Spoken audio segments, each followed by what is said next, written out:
Pode? Boa noite aí a todos, a todas, a paz do Senhor. Nós vamos fazer hoje o nosso último módulo. Módulo não, né? Nossa última unidade. Módulo, estamos terminando esse módulo para iniciarmos outro. Aí nós já vamos entrar já na... É quinto módulo? Esse meu é o quarto, já vai no quinto, já está acabando já. Já pode pensar na forma... São 1 ano e meio, né? 18 módulos, eu acho. Já dá para pensar no carrinho de pipoca para formatura. Segundo informações, a festa vai ficar tudo pelo pastor presidente da formatura.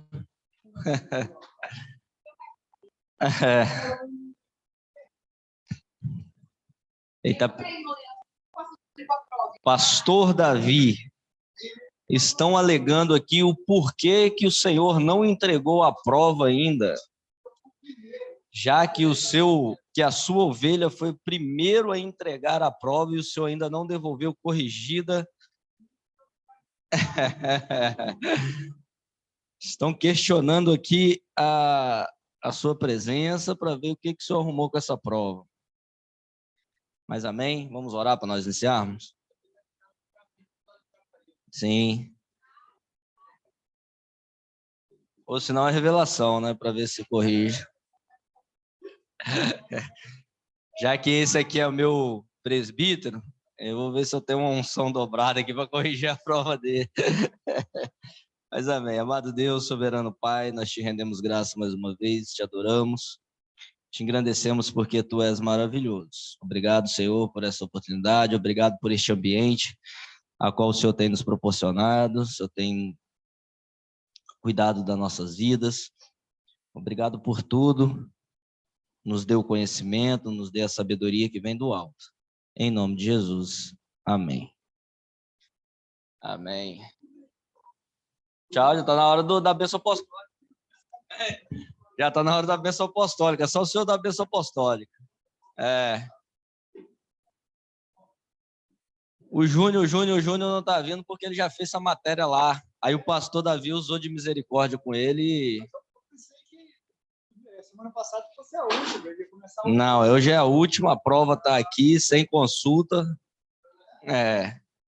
Sem consulta ao SPC e Serasa. Rafael, estão solicitando a sua presença na secretaria.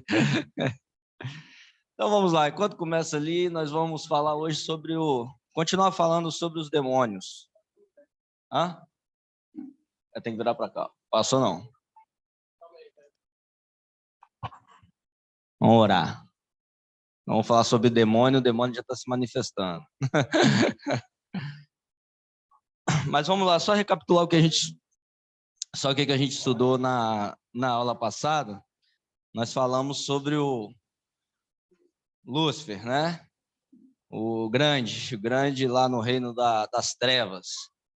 Falamos um pouquinho sobre ele, argumentando sobre um pouco das suas características, alguns fatos curiosos na questão de como foi sua queda, o que aconteceu, algumas vertentes teológicas que defendem uma base específica de como ele age, como ele opera. E hoje, por si, nós vamos falar sobre demonologia, né? A nossa última unidade, e a partir de semana que vem o pastor Davi já vai estar entrando numa nova matéria, se não me falha a memória, minha memória está fraca, eu estou ficando idoso, mas eu acho que está no final aí. Alguma coisa bíblica, ele só pega a bíblica, aí ó, só pega a bíblica, livro... Sim, livros históricos, Ele pegou o cronograma e falou assim, se eu revezar uma matéria e outra matéria, os Leandro vai ficando com essa aqui, eu vou ficando só com isso aqui. Ele só pega a hermenêutica bíblica, entendeu? Eu só fico isso aqui, geografia. Não, sabe não, é isso.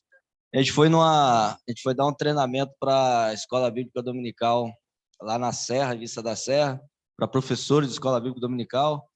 precisava de mais ou menos umas 2 horas para ele lá, para ele desenvolver o que ele queria desenvolver, e o tema não era, o tempo não foi muito hábil, fez um trabalho maravilhoso lá. Então, assim, tem que aprender muito ainda, né? Deixa eu ver, o pastor Davi, eu devo ter... O pastor Davi deve ter 3 vezes mais idade que eu. É, claro que é.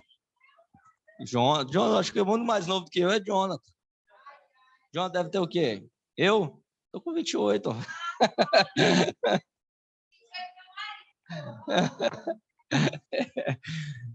Mas, assim, foi um trabalho interessante. Não, acho que eu sou mais velho que o Lucas. É assim, diz que quanto mais você vai sendo ungido, mais barriga vai criando. Então, mas isso aí não quer passar, não. Mas essa questão aí é... Se você não tem barriga, não vai querer ter barriga nunca. Tá, normal. Aí agora foi. Tá um pouquinho.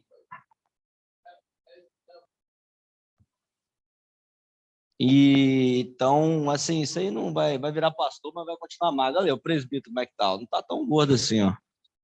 Entendeu? Então vamos lá, nós vamos estudar um pouquinho sobre demologia, né? Tá, para mim tá bom. Ótimo.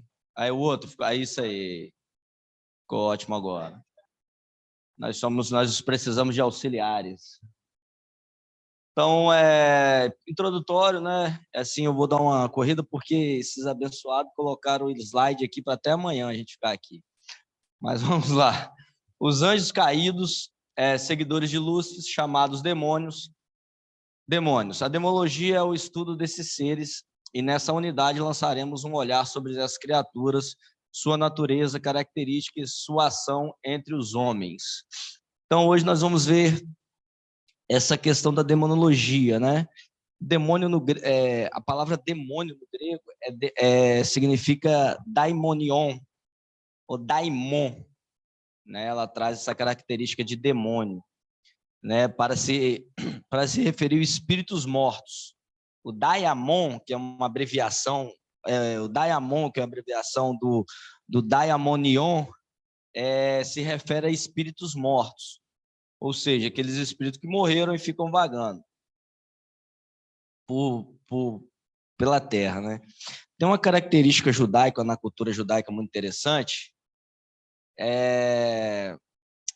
da questão de Lázaro, se não me falha a memória, quando Jesus vai lá ao ressuscitar. Foi em qual dia que ele foi ressuscitar?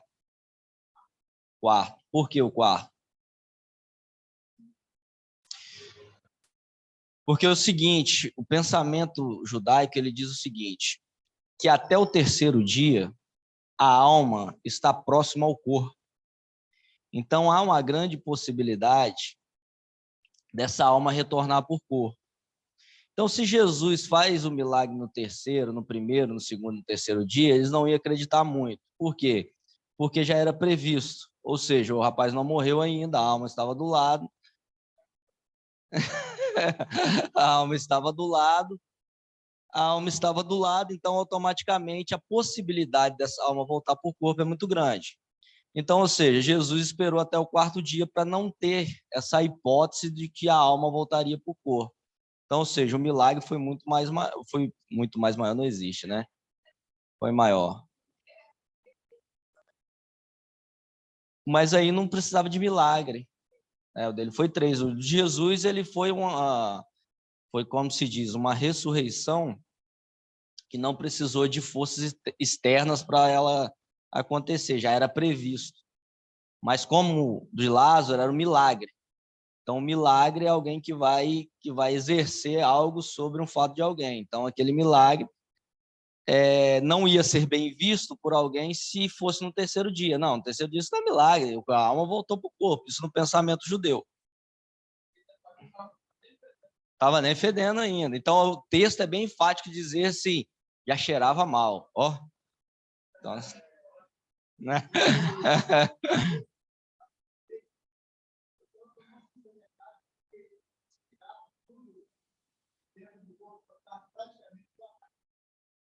Geralmente, nós temos o quê? Essa característica de embalsamento era egípcia. Os judeus não faziam esse tipo de trabalho, né? O que mais que eles faziam era o que foi feito com Jesus, lavar ele com cheiros, com bálsamos, com aquelas questões, automaticamente enterra lá. O judeu por si só ele não tem essa característica na época de Jesus, não tem essa característica de de tirar. Agora o egípcio não. O embalsamento, né? O embalsamento, se tira tudo, né? Só fica a carcaça. É por isso que você acha umas múmias aí, quase 200 mil anos, toda perfeita. O judeu, não. O judeu ficava normal. Não tirava. Sim. Sim.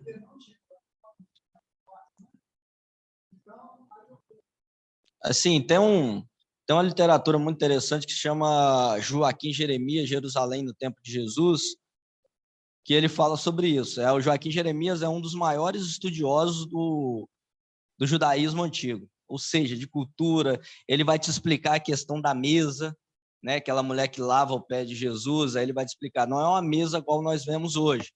É uma mesa, sei lá, 1,5 metros, né? E uma cadeira a qual você senta e fica ali normal. Não. Você se chegava, essa mesa era praticamente no chão, 30 centímetros do chão, aonde você sentava e automaticamente seus pés ficavam aqui, né? Assim de lado, você sentava perto. E ele fala algo muito interessante, é o seguinte, que por que se lavava? Era normal um servo estar com uma bacia na entrada da porta, porque, cara, não tinha saneamento básico na época, né? Ou seja, você está andando aqui, daqui a pouco, geralmente você passa na rua, você pisa numa bosta de cachorro. Então você imagine o odor que não deveria ser, porque, ou seja, se sentava um do lado do outro. Então, ou seja, o pezinho ficava lá na cara do outro lá. Então, automaticamente era essa visão, né? De, de, de higiene pessoal para que não desse mau odor. Então, assim, quando você estuda o texto, principalmente o Novo Testamento, quando você vai ver a cultura, você enriquece muito o seu discurso, né? Quando você vai lá, tipo assim, eu tenho muitas pessoas que gostam de aplicar expositivamente, né? E ver como que eu vou aplicar nos meus dias de hoje. Eu já não olho isso. Eu quero entender o que o camarada quis falar com aquilo ali.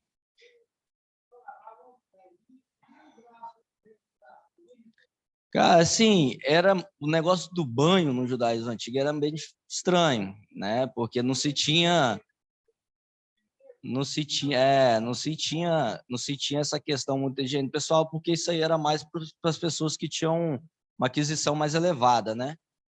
Então, assim, mas existiam perfumes, nardos, entendeu? Mas eram muito caros. Então, não era todo mundo que tinha acesso a isso. Então, era muito complicado. Então, quando você vai vendo Jesus ir lá abraçando um leproso, um mendigo, então, assim, é troço feio, é um negócio fedorento mesmo, entende? Então, e voltando só àquele assunto, então, assim, hoje nós se preocupamos muito em pregar o texto e expor nos nossos contextos de hoje, e aplicar logo, né? Mas eu gosto muito de fazer aquela análise do que eu quero ver o que o Paulo quer dizer com o espinho na carne. E assim, nós temos várias vertentes teológicas sobre isso que ninguém consegue explicar. Que espinho na carne? O próprio texto, às vezes, explica para nós. Então, a explicação está dentro do texto. E, às vezes, a explicação não vai estar dentro do texto. Aí você parte para a cultura, você parte para uma exegese, você parte para uma análise assim, uma série espiritual. Então, assim, a aplicação depende muito do pregador. Então, não. Ele vai dar uma análise muito interessante quando ele fala assim, quando, acho que, se eu não me engano, não sei se é para Coríntios, que ele fala assim, bom que vocês permaneçam como eu sou. Mas não consegue se conter, que case. Casar é melhor do que abrasar. Então, assim, Paulo tem essa perspectiva. Sim. Mas, assim, Paulo estava estudando para ser rabino, né? Oh. Aí, já pulou. Vamos embora. É muito, é muito. Eu estava lendo lá, eu falei assim, eu fiquei doido. Eu vou... Assim...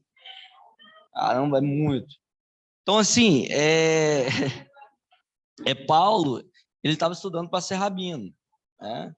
Ele estava aos pés de Gamaliel, né? Ele estava estudando para ser aquilo dali. Então, automaticamente, ele ia se privar, ele ia se separar para aquilo dali. Então, mas vamos lá que nós temos muita coisa hoje.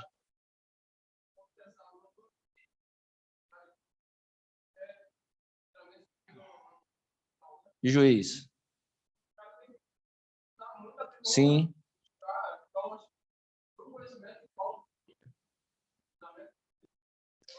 Assim,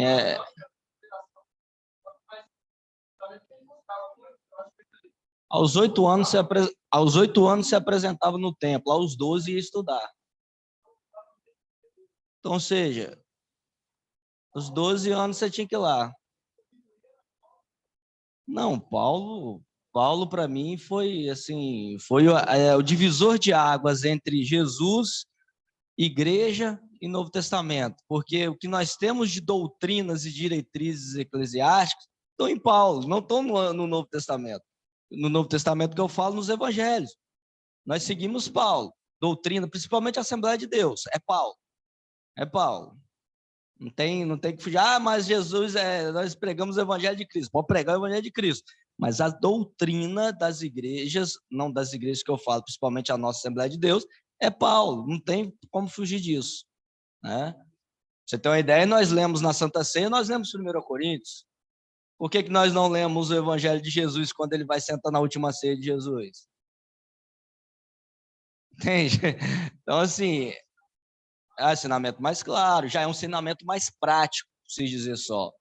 Então vamos lá, a hierarquia das trevas no escrito de Paulo. Aí começa Paulo é tremendo. Principados, falando de modo prático, um principado é um território governado por um príncipe. Seriam seres malignos responsáveis por tentarem dominar e influenciar reinos e nações. Também guerreiam diretamente contra os santos, lá em Efésios 3:10. Seriam esses demônios responsáveis por estabelecer influência sobre reinos inteiros ou países, de modo semelhante aos reis, presidentes, governadores, prefeitos. Os principados têm estabelecido sua autoridade maligna sobre diversas nações. Então, ou seja, se nós partimos... Vai ser arrebatada, hein, irmã? A irmã...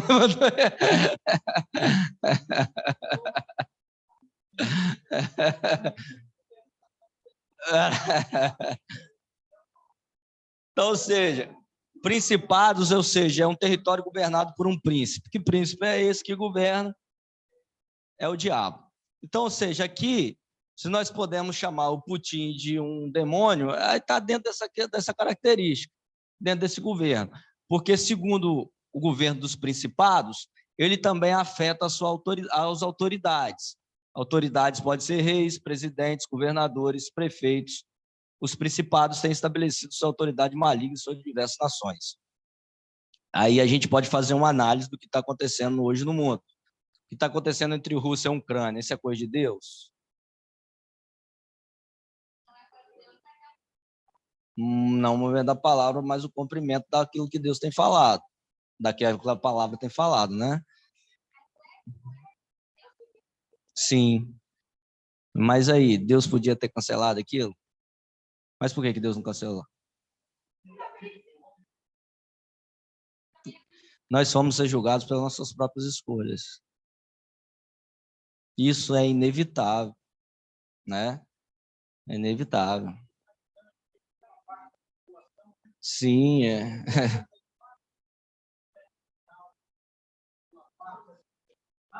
Sim.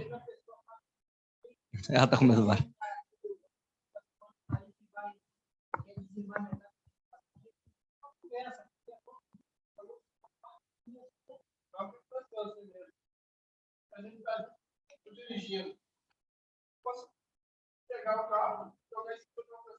Sim.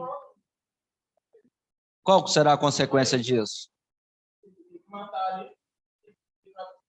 E essa consequência disso? O negócio é a consequência.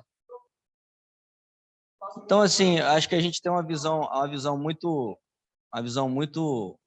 fechada para essas questões, né? Porque a gente acha, Deus quis que foi assim, epa, né? Pô, então legal, Deus quer que eu vou te dar um tapa na sua cara, é Deus que quis, né? Deus quer que eu venha e te ofenda aqui, Deus que quis. É simples, então a gente sempre terceiriza a nossa culpa. Aí o que, que a gente coloca? Coloca a culpa no diabo, a coisa mais fácil do mundo, que ele está aqui para ser. Está aqui, mas ao mesmo tempo ele não pode se pronunciar, às vezes se pronuncia, né? Nós vamos ver que lá no final desses slides, se a gente conseguir chegar lá, nós vamos ver que quem está endemoniado troca a voz, né? Muda a voz, coloca as mãozinhas para trás. Tem várias características de uma pessoa que está possesso de demônio. Então, assim, eu não sou muito chegado a ficar perto desse tipo de pessoa, mas por isso que eu acho que eu fiquei no presbitério muito rápido, né? Porque evangelista eu acho que precisa de orar por isso, não, né? Mas, assim, nós vamos perceber que tem essas influências, mas, assim, essas influências não podem deixar influenciar as nossas decisões. Esse é o grande foco. Outro ponto é a potestades, né, que está lá em Efésios, capítulo 1, Efésios 6, 1 Coríntios 14. Estão intimamente ligados aos principados, seriam seres malignos ligados mais diretamente a autoridades terrenas e espirituais. Isso porque estão ligados a uma oposição direta do reino de Cristo. Em busca do domínio total das nações, as potestades estabelecem seu reinado no poder religioso. São as potestades que influenciam diretamente a busca espiritual de povos do mundo em busca de controlar suas religiões. São incumbidos da criação e desenvolvimento de falsas religiões da humanidade. Então, aqui seria os falsos, conhecida lá em 1 Timóteo como doutrina de demônios, né? Aquelas pessoas que estão inseridas dentro do meio religioso, mas que estão influenciadas por malignos, por seres malignos que influenciam o pensar das pessoas que estão dentro da igreja. E sim, nós temos vários demônios desse jeito dentro da igreja. Vários. Líderes que pregam algo que não é da Bíblia. Então, se pregou algo que não é da Bíblia, esse homem não é de Deus, esse homem é do capeta. Então, ou seja, eu tenho que, como líder religioso, eu tenho que te fazer mecanismos para que te levam para o céu, não que te influenciam a largar a fé. Então, ou seja, aqui essas potestades, elas influenciam muito mais as pessoas que estão inseridas dentro do âmbito religioso, onde pregam doutrina de demônio, né? Onde vou falar assim, um exemplo, não vou falar o nome, mas nós temos várias religiões ou seitas que dizem assim, que ninguém vai subir para o céu, que o reino de Deus vai ser instaurado aqui na terra. Ok. Ou que a salvação não precisa buscar salvação, não precisa buscar santidade, porque nós estamos no tempo da graça e a Bíblia diz que Deus é por todos. Então, ok. Então, assim, o senhor deve ter quanto tempo de crente? Uns 13 anos? Ah, mas deve ter um monte, deve ter umas 3 décadas, umas 13 décadas.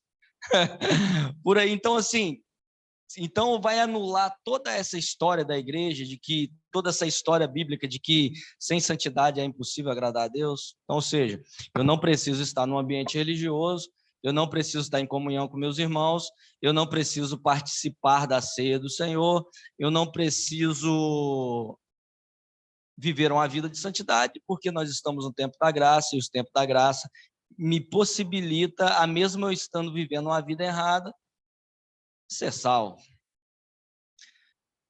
Então, aí nós anulamos as falas de Jesus, anulamos os escritos de Paulo e principalmente os escritos antigos do Antigo Testamento.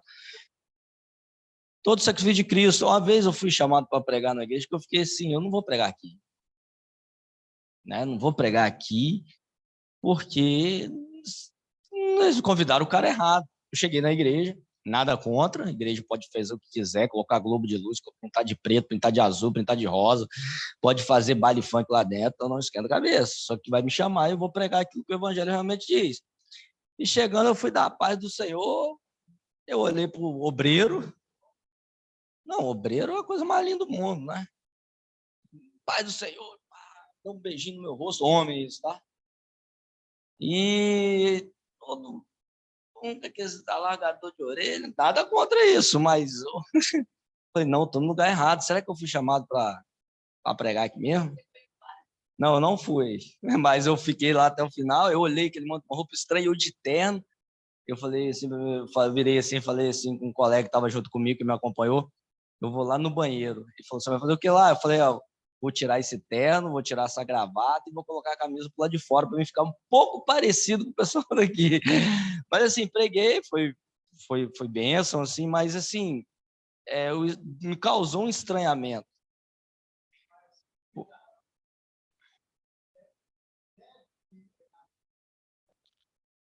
Olha, assim, se me deixar pregar aquilo que o Espírito Santo vai colocar no meu coração para pregar, eu não vejo. Você tem uma ideia? Hoje eu recebi um convite para dar uma palestra de casais na Igreja Católica.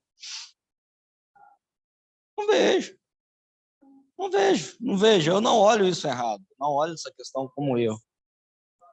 Uhum. Sim, então acho que o evangelho tem que ir para ser pregado em qualquer criatura.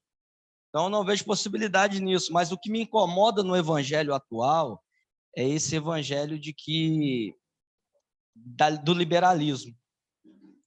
É esse liberalismo que incomoda. E é aí que o diabo tá entrando nessas questões, está atuando. Porque, assim, eu vi até um pastor falando essa frase, que o diabo mudou de estratégia. Porque não é que o diabo mudou de estratégia, é porque o tempo vai mudando e nós vamos percebendo alguns fatores que vão ocorrendo no decorrer da história da igreja. Ou seja, eu falei mal do pastor Davi, ele veio aqui, ó. Chegou aí, tá? Aí, só para dar outro passo para você, tá? Aí o que acontece? Antigamente, nós pensávamos da seguinte forma: o liberalismo ele entra nas igrejas, ele afunila esse pensamento da igreja. Qual era o pensamento antigo? Não, o diabo vai desviar você para jogar você no mundo. Hoje ele não precisa fazer isso. Te desvia dentro da igreja. E o que mais tem hoje são pessoas desviadas dentro da igreja, cheio do capiroto esperando libertação. E, ou seja, é aí que esses abençoados aqui, por se não dizer outro nome, começa a atuar. Ele não lê sua mente, mas ele consegue observar suas atitudes e aquilo que você fala. Então, ou seja, Deus me livre e guarde. Emanuele abriu uma brecha aqui. Um exemplo, tá? Ela falou que alguma coisa assim, um exemplo, tá? Que o marido dela não gosta mais do marido dela. O diabo usou isso aí. Que o diabo vai começar a trabalhar isso. Aí o que acontece? Ele entra nessas atitudes, nessa minha parte, senhor, pastor, estava aqui falando bem do senhor aqui, depois só ver o final aí. Então, ou seja, ele começa a agir nessas atitudes, nessas falas nossas, entende? Então, ou seja, aí não gosta de mim mesmo, aí daqui a pouco começa a colocar na... Rafael, né? Começa a colocar na mente do Rafael, não gosta de mim mesmo não. Aí o que acontece? Há um esfriamento. Nesse esfriamento, começa dentro de casa e depois traz para dentro do ministério. Se eu esfrio dentro de casa, automaticamente eu esfrio na casa do Senhor. Porque a minha casa é o início de tudo do ministério da igreja. Então, aprenda um negócio. Você vai pregar brigado com a esposa, a pregação vai sair diferente. Você vai pregar preocupado com o seu filho que está no hospital, sua pregação vai sair diferente. Por quê? Porque o ambiente da casa influencia o ministério dentro da igreja.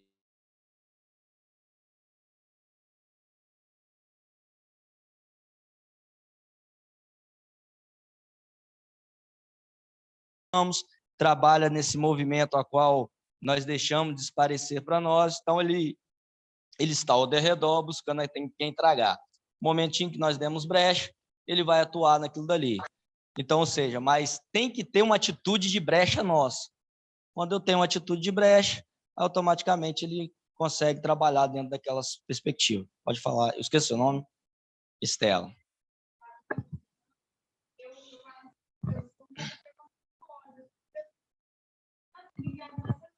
Sim. Sim. Brinco. Maquiagem, essas questões.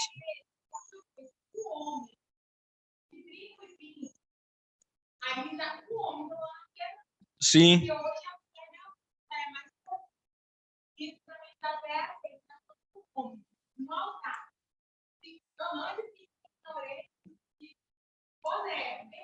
Sim.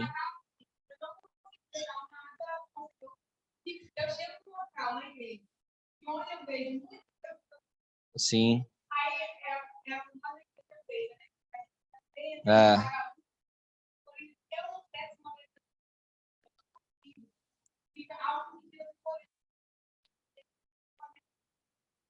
Sim. O linguajar também me incomoda muito. A forma do púlpito, né? Que o púlpito...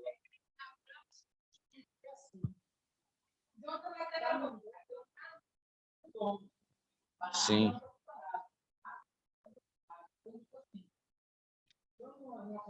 Sim.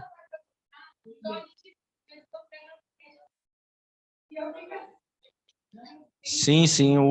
Assim...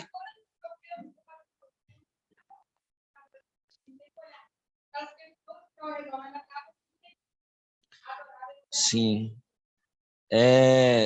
George Moltmann, ele tem um livro, Uma Igreja Cheia do Espírito Santo, um livro grossão assim, que ele fala do crescimento de igreja. Qual a importância do crescimento de igreja? Ele vai explicar o que é a visão de Jesus de crescimento de igreja e o que é a visão do mundo de crescimento de igreja. Ou seja, o crescimento de igreja hoje contemporâneo.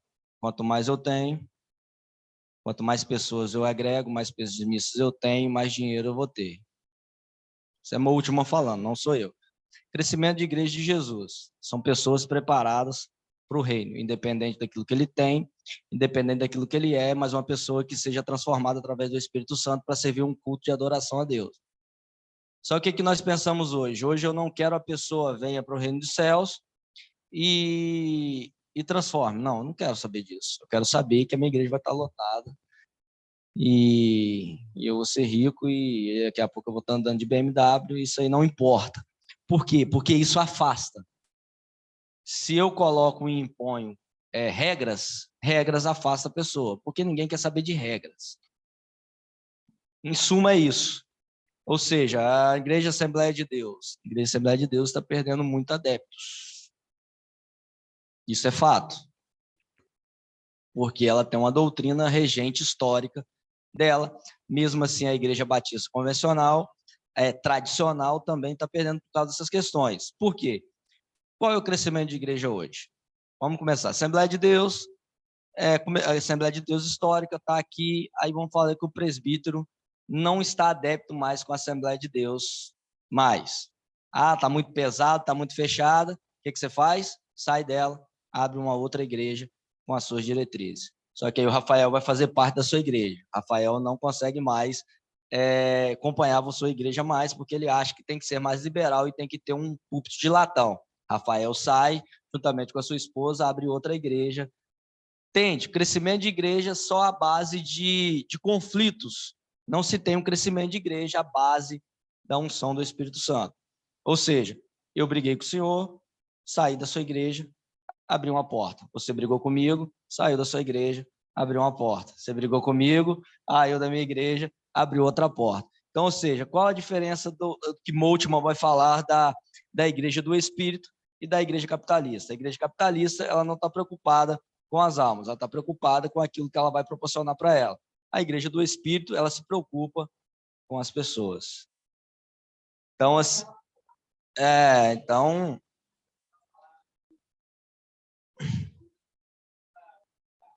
sim. Mas assim, eu quero ser assim bem claro, porque assim, é Moltmann que fala. Então assim, em base, em tese, certíssimo. Mas a gente vai ter várias vertentes, várias pessoas que não vão concordar, e aqui nós estamos para discordar mesmo. Um outro são os dominadores ou príncipes das trevas. Seriam espíritos que agem no intelecto humano, levando as pessoas a viverem escravos do ceticismo, e é o que é contrário à fé, por conta da atuação na mente humana, faz com que os seus dominados tenham um anseio frenético por mais conhecimento.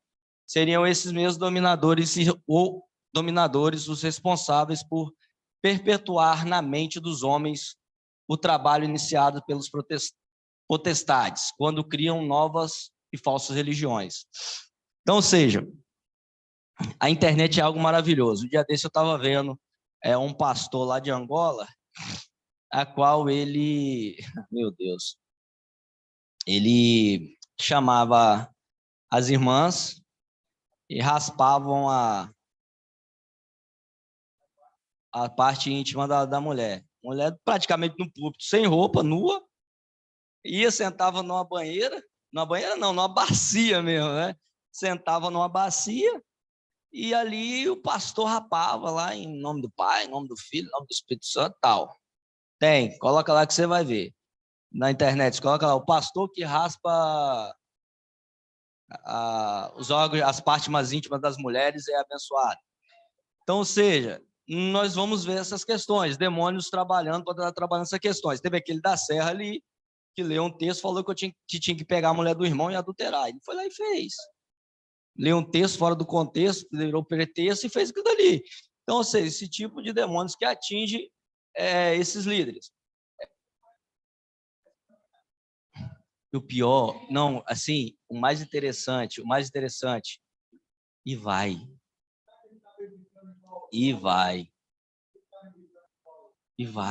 Aquela mulher que está aí na internet aí com o mendigo aí, você viu o testemunho dela? Religioso. Deus falou, eu vi Deus nele, o que ele falou se encaixava, era o meu propósito. Que propósito do diabo é esse, gente? Deus falou que era propósito, que ela não podia deixar o propósito dela, e o mendigo vai ficar rico, tá?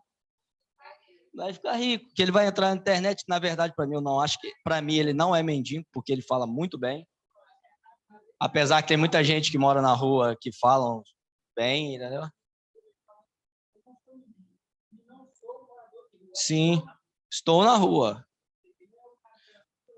Sim, se você procurar no YouTube, tem um camarada que é professor ele tem doutorado, ele é professor de universidade. Tá na rua, fizeram, acho que até aquele camarada que tem um programa na Record, não sei, como é que é o nome dele, o Faro, fez uma entrevista com ele. Ele tirou o diploma, tudo de federal, na rua.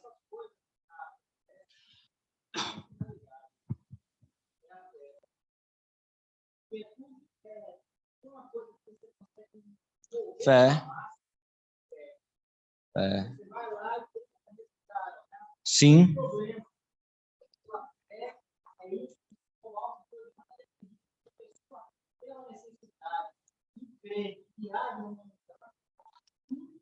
Irmão, você tem fé que Deus vai te dar um carro amanhã? Você tem, não tem? Aí você chega aqui depois e fala assim, Deus não me deu o carro. Aí eu viro para você e falo assim, tá com pouca fé, irmão. Tem que ter mais fé. Então, seja, essa fé superficial, essa fé morta, não pode ter.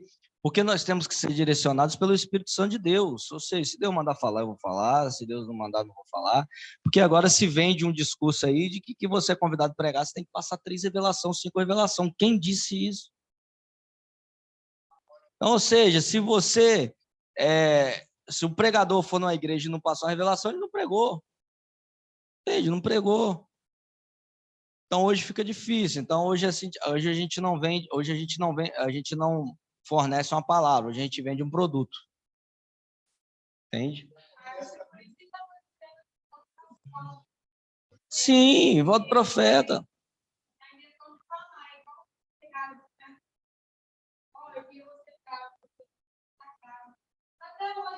Sim. Sim. Meu primeiro filho era Samuel. É uma menina. Entende?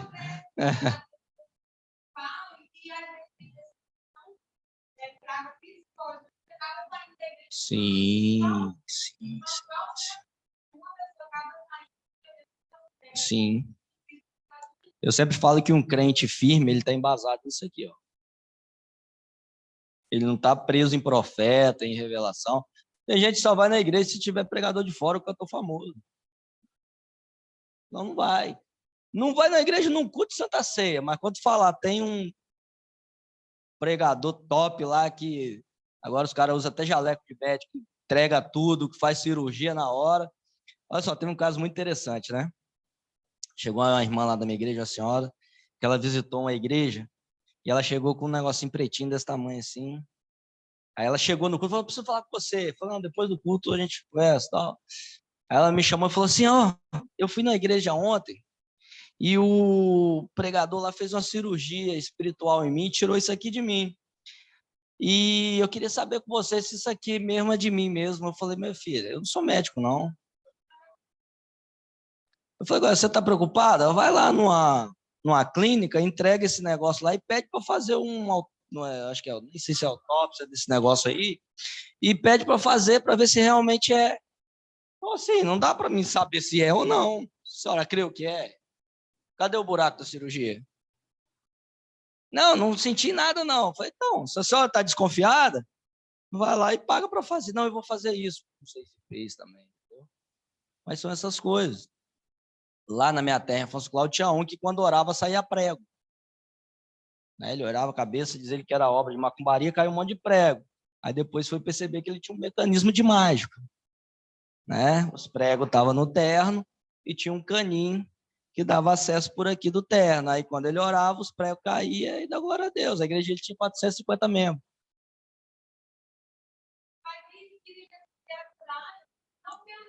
Pela fé. É isso que é a chave. É a fé. Eu tinha uma avó que ela faleceu, que ela me criou, que ela abriu a cabeça dela de fora a fora para tirar um tumor. E ela falou, e lá em Afonso Cláudio, família de italiano, praticamente todo mundo é católico. E ela falou para a imagem, que falou assim: se a senhora me curar, eu vou adorar a senhora, vou lá em Nossa Senhora Aparecida e tal. E ela foi para a cirurgia, saiu curada daquele negócio. E quem tira da cabeça que foi? Entende? Essa é a chave hermenêutica da fé. Se eu creio que aquilo dali vai me curar, aquilo dali vai curar e me dá força para curar. E eu atribuo aquilo dali à minha cura. Mas vamos lá. As hostes espirituais são, ou forças espirituais da maldade. Seriam seres espirituais malignos inferiores, talvez anjos caídos da classe inferior, que se encarregam de incorporar nas pessoas, trazendo todos os tipos de males e moléstias. São essas hostes, né? São os espíritos que incorporam na pessoa, e você vê lá, vou te pegar, entendeu? Você falou que ia desistir hoje. Presbítero, eu sei. Você falou que ia fazer um jejum até 9 horas e quando você viu aquele sonho na padaria, você comprou. Agora quer me expulsar. Então, são desse tipo aqui. Então, assim, rapaz, geralmente quando entra na rua, só vou lembrar depois que depois que foi. Não, mas isso acontece. Entende? Perdoa, Senhor. Então, assim, eu falo assim: amanhã eu vou estar de jejum. Aí acordo de madrugada para ir trabalhar. Aí você faz aquele leitinho lá e aí eu jejum. E pior que é o Espírito Santo que às vezes faz lembrar, né? Falei que ia fazer um jejum. Tem vários tipos de jejum, né? Tem jejum total, tem jejum. Tem gente que faz. Assembleia acontece muito isso. Que faz o jejum de meia. E só ligando de jejum, porque Jesus falou que tem casca de demônio que só sai com jejum e oração. Aí, foi cobrado e chegou. Jejum e oração. Então, assim, tem gente que, principalmente você que vai fazer assim, o jejum de meia-noite, começar meia-noite. Esse jejum não conta, porque você vai dormir. Pá. Ou seja, dormindo não dá fome. Ou seja, é um jejum meio. Fala aí, Dani. Amém. Amém. Passo para ela. Então, característica dos demônios, vamos lá. Em Lucas 11, 24, 26, Jesus comenta: quando um espírito imundo sai, aquele texto que a gente leu na aula passada, passa em lugares áridos procurando descanso, não encontrando em ordem, então vai atrás de outros 7 espíritos piores do que ele, e entrando passam a viver ali. E o estado final daquele homem torna-se pior do que o primeiro. Ou seja, são demônios que estão sobrevoando sem voo fixo para pousar, né? Ou seja, o voo dele não tem muita ordem cronológica. Está ali, teve a oportunidade, ele está ali. Então, os demônios não têm direito de habitar no indivíduo que professa o nome de Jesus. Isso aqui é muito importante. No entanto, se uma pessoa que foi liberta de possessão demoníaca não professar Jesus como o Senhor de sua vida, o demônio pode retornar e possuir a pessoa novamente. Novamente. Então, isso aqui é muito interessante. Então, aquela pessoa que está na presença do Senhor, que confessa que Jesus é o Senhor ali, né? E que está numa fé cristã, cara, eu fico assim, a palavra não é injuriada, a palavra é irado. Quando eu vejo um crente falando que o demônio está trabalhando na vida dele. Dá vontade de pegar ele e falar assim: vamos se converter de novo, vamos abrir um batismo de novo, para você descer nas águas de novo, para você ver o que acontece. Porque, assim, demônio não tem direito de habitar na gente que é de Cristo, não. Sim.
Poxa, aí o cara olha e fala assim: "Ei, vou voltar para a presença do Senhor? Eu consegui tudo aqui fora, para que eu vou voltar?" Então, assim, como seres humanos, os demônios se diferenciam um dos outros pela sua capacidade individuais, seus hábitos, seus caminhos, porém seus objetivos são sempre iguais e malévolos: arruinar as almas daqueles a quem seduzem e enganam. Alguns demônios são especialistas em provocar doenças, né? Então, assim, não quer dizer, isso aqui é muito...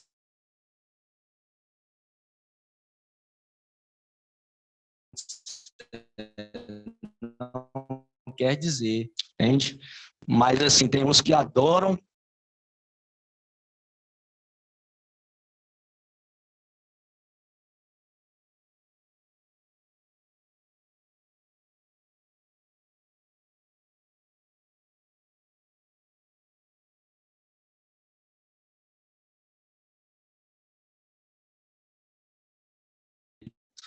Então, ou seja, a pessoa precisa estar espiritualmente para que isso. Então, assim, nós vamos abrir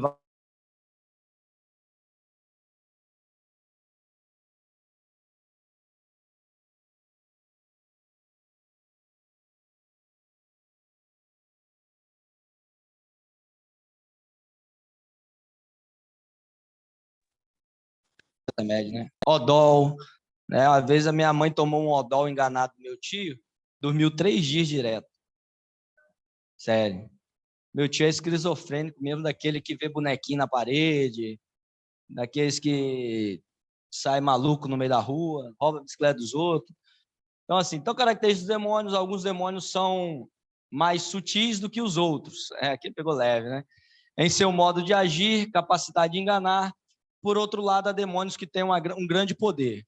Uma vez que esse tipo de espírito se apodera de alguém, consegue resistir muito mais à expulsão do que os outros, né? Então, aqueles que às vezes têm uma dificuldade maior do pastor expulsar, não sai de jeito nenhum, né? Então, assim, mas o nome de Jesus ele tem que ter todo o poder. O problema é quem está falando em nome de Jesus para expulsar esse demônio. Entende? Ou seja, o nome de Jesus tem poder, ok, tem. Mas quem está falando em nome de Jesus? Esse é o grande problema, né? Então, assim, alguns vão ter dificuldades, né? Obrigado. Os espíritos sedutores trabalham seduzindo homens e mulheres a todo tipo de moralidade. Então, nós vamos ter várias vertentes sobre isso, né? Sobre espíritos sedutores que seduzem as pessoas para fazer certo tipo de coisas. Então, supostamente, aquela mulher lá que traiu o homem com o mendigo possa ser um espírito desse que seduziu ela e colocou aquele mendigo como um Leonardo DiCaprio na frente dela. E foi, né? Então, a gente vai ter várias... Quando a gente vai para os rituais de outras seitas, né, nós vamos ver Zé Pilintra, né? A gente dá uma nomenclatura diferente. Espírito de Jezebel, né? O crente pentecostal gosta muito do espírito de Jezebel, né?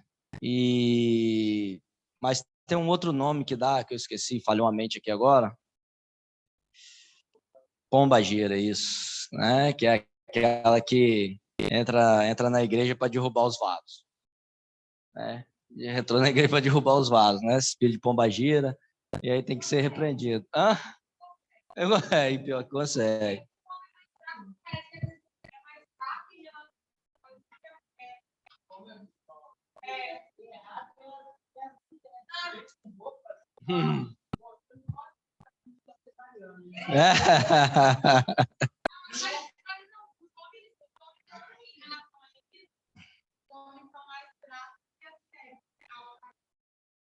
Sim. Caíra do homem, levantar de Deus. Oh, aleluia. O espírito de morte motiva os homens a cometerem homicídio ou a autodestruição através de suicídio, da alta degradação. Espíritos malignos chamados familiares, ou seja, demônios que tentam trazer infortúnio e desgraçam a família do que ele é encarregado de destruir e atacar. Isso, às vezes, por gerações, se manifestam através de um médium disfarçado de espírito de pessoas que já morreram. Então, nós temos essas questões aí. Então, é muito assim comum no nosso meio chegar pessoas assim, né? Dia desse estava vendo até um pastor Vitor, né, que é um conhecido meu, e diz ele que um rapaz aceitou Jesus e chegou na frente do altar, aí ele mostrou uma tatuagem e uma pulseirinha de um ritual satânico lá, que ele fechou o corpo dele e tal. E ele aceitou Jesus, aí o pastor falou assim, ó, você pode tirar isso tudo aí, que o sangue de Jesus ele tem poder para... Porque o medo dele era o seguinte, porque ao fechar o corpo, automaticamente ele falou para essa entidade e a entidade falou para ele assim, o dia que você sair, você morre, né? Então, assim, é muito interessante, mas não morre, né? O sangue de Jesus é o único que permite que eles não desçam, né? Então, assim, você vai ver muitos testemunhos de pessoas contando de que foram num ambiente desse e a entidade não desceu, porque isso aí já é de Jesus. Então, Jesus tem esse poder maravilhoso que não permite esses tipos de demônio atuar no nosso meio. Possui intelecto e consciência de si mesmo, possuindo inclusive nomes. Notemos a reação de um demônio ao deparar-se com Jesus, né? Lá em Lucas 8, 27, 30. Quando Jesus pisou em terra, foi ao encontro dele um endemoniado daquela cidade. Fazia muito tempo que aquele homem não usava roupas, nem vivia em casa alguma, mas nos sepulcros. Quando viu Jesus, gritou, prostrou-se aos seus pés e disse em alta voz, que queres comigo? Jesus, filho do Deus Altíssimo, roga-te que não me atormentes, pois Jesus havia ordenado que o espírito imundo saísse daquele homem. Muitas vezes ele tinha se apoderado dele, mesmo com os pés e as mãos acorrentados, e entregue aos cuidados de guardas, quebrava as correntes e era levado pelo demônio a lugares solitários. Jesus lhe perguntou, qual é o seu nome? E ele disse, Legião. Respondeu ele, porque muitos demônios haviam entrado nele. Olha que coisa interessante. O que queres comigo, Jesus, filho do Deus Altíssimo, né? Então, ou seja, até o próprio diabo se prostra, ou os demônios se prostram perante Jesus e reconhecem que ele é filho do Deus Altíssimo, e tem um monte de crente sem vergonha que não reconhece isso aí, né? Um monte de pessoas, não é nem de crente, mas de seres humanos que não reconhecem o poderio de Deus, né? Então, assim, e outra coisa interessante que respondeu assim, era legião. Quanto que é uma legião? Eu disse aqui numa aula que não lembro qual, que uma legião simboliza 6.000 soldados romanos. Então, ou seja, 6.000 demônios estavam dentro desse rapaz. Imagine que monte de demoniada. Então, ou seja, se fosse... Sim, se fosse falar que cada demônio daquele ali tinha uma característica específica, então, ou seja, ele tinha várias formas, né? Entre formas, né? Eu posso aqui seduzir aquele ali, eu posso matar esse menino, só que a gente vê que esse tipo de demônio, principalmente nesse texto aqui, ele atacava o ser, prejudicava várias pessoas, sim, mas o que estava sendo mais prejudicado era o ser que estava endemoniado. Então, assim, 6.000 demônios, cabe demônio que fosse. Então, assim, tem que ser um camarada bem gordinho, né? Quase, meu pastor. Senhor.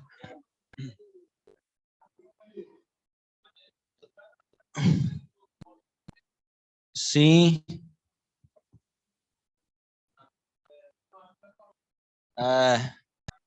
Sim. Sim, então... 6.000 saindo. Ah, eu sou Zé Pilintra agora. Eu sou Troca-Rua. Ah, agora eu sou o demônio. Tem tanto demônio que inventaram agora. Demônio do asfalto. 6.000. Imagina ficar até a madrugada toda expulsando demônio. Então, assim como os anjos possuem força sobrenatural, os demônios também possuem, né? Percebemos a força que o demônio dava ao homem que possuía, ou seja, naquele texto que a gente leu atrás, do que ele quebrava a corrente, se batia, se materializava. Então, ou seja, há uma força sobrenatural nesse tipo. Você percebe que quem já expulsou o demônio já viu. Pode ser uma pessoa fraquinha, vai segurar uma pessoa endemoniada para você ver. A força dela parece que triplica, né? Então, vários demônios podem ocupar o mesmo espaço. É aquela questão, poxa, é uma legião. Sei.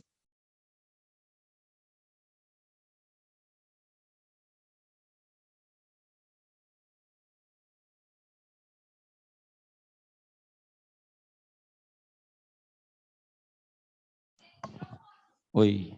10. Então, ou seja, 6.000 demônios dentro da pessoa, então eles podem ocupar o mesmo espaço. A natureza dos demônios. De acordo com as escrituras, os anjos maus passam parte do tempo no inferno. Segundo Pedrão 2,4.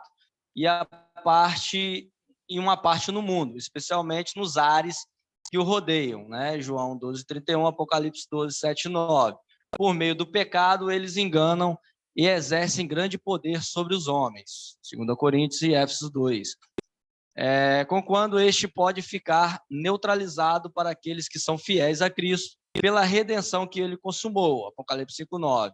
Os anjos não são contemplados no plano da redenção, ou seja, aquele velho discurso, se o diabo se arrepender Se esses anjos se arrepender, não vai se arrepender porque não vai ter oportunidade, segundo 1 Pedro 1,12, né? Porque eles são criaturas de Deus, teve a oportunidade, eles viram coisas que nós não vimos, presenciaram coisas que nós não vimos, participaram de coisas que nós não participamos, então ele não tem essa contemplação no plano da redenção. Mas o inferno foi preparado para o eterno castigo dos anjos maus, Mateus 25:41. Em resumo, o inimigo sempre está contradizendo as obras de Deus. Não há dúvidas de que a possessão de demônios é uma grotesca e diabólica imitação das mais sublimes das experiências e habitação do Espírito Santo do homem. Isso aqui é algo interessante, eu queria chegar nisso aqui, eu queria pagar um pouquinho de tempo nessa questão de anjos que querem menosprezar a obra de Deus, e nós lemos num texto passado, na aula passada, que eles podem se transfigurar de anjos de luz. Então, assim, tem muita coisa que às vezes acontece com pessoas dentro do ambiente da igreja que parece ser do Espírito Santo de Deus. Parece, mas não é. Parece que é de Deus, rodopiou, pulou, salteou, profetizou, plantou bananeira, línguas estranhas, parece de Deus. Mas quando o homem de Deus coloca a mão na cabeça, cai. Ó, eu não esqueço disso até hoje. Antes de eu ir para a igreja que eu fui da igreja do pastor Lucas lá, do evangelista Lucas. E eu novo na fé, né? O pastor Lucas está lá, e estava lá conversando comigo, e estava me explicando algumas coisas, aí começou um movimento, né? Aí tinha uma irmã lá que começou, aí blá, blá, blá, blá, blá, blá, blá, blá, blá. Aí o Lucas, aquele jeitão dele, isso é demônio. Isso é demônio. Ficou falando comigo, isso é demônio. Isso é demônio. Aí ele subiu para o altar, né, que ele ia pregar, e ele tal, e daqui a pouco o Espírito mandou eu orar aqui. Vem aqui na frente que eu vou orar por você. Rapaz, quando não precisou nem botar a mão, nem falou a primeira palavra. Quando botou a mão, puf! Saiu? Acho que é esse que a habitação do Espírito da próxima. Botou a mão, caiu. Então, ou seja, nem tudo aquilo que percebe parecer do Espírito. Não, assim, eu não gosto de falar isso não, porque assim, eles acham que eu sou muito crítico a essas questões. Mas eu gosto do mover, tá? Eu amo isso. Tem muitas pessoas que colocam vídeos no YouTube e dividem a tela. Uma igreja pentecostal e um centro de Umbanda, ou de Candomblé, que seja. E assim, não tem muita diferença. Mas o que acontece? O que é do Espírito e o que é do diabo? Entende? Então, assim, esse tentar do demônio de tentar fazer as coisas de Deus, de tentar transparecer que também parece com Deus, com as coisas do Espírito, isso é muito normal, né? Tem pessoas que falam em língua estranha. Uma vez também, né? Eu morava em Vila Velha logo no meu início, quando eu comecei a caminhar, e a minha mãe sempre teve um restaurante lá em Vila Velha, e eu fui lá no restaurante da minha mãe e fiz uma oração. Fiz uma oração na cozinha, minha mãe é cozinheira, fiz uma oração, fui embora para casa. Daqui a pouco a minha mãe me liga e fala assim que uma ajudante de cozinha dela estava lá falando uma língua diferente. E eu nunca tinha expulsado um demônio na minha vida. Sim, foi a primeira vez. Quando eu cheguei lá, a mulher estava lá, blá, blá, blá, blá, blá, blá, blá, e quando eu cheguei lá, eu falei, isso não é de Deus, não. Eu sei, porque quando é de Deus, a gente testifica, sente que é de Deus. Aí eu falei que deixa eu orar por ela. Rapaz, eu orei para cá, mas para que eu fui orar? Eu quase fechei o restaurante. E ela saiu no chão, ficou cobra, e corre para lá, minha mãe corre para lá para pegar ela. Aí eu liguei pro pastor Lucas, falei, rapaz, tem um demônio aí que tá arrastando aqui. Não, em nome de Jesus, expulsa. Quando eu falei, em nome de Jesus, sai. Puf. Ficou lá. Depois de meia hora, ela acordou. O que aconteceu? O que aconteceu? O que aconteceu? Isso que eu sempre falo. O Espírito Santo, quando ele é entra em nós, trabalha em nós, ele nunca vai tirar a nossa consciência. Nunca. Esse negócio colocou... Eu já contei isso aqui, mas uma vez lá na igreja eu preguei e Deus mandou falar algo para a mulher. Quando eu falar algo para a mulher, ela caiu. Quebrou 2 cadeiras ainda, abençoada. Dei prejuízo ainda.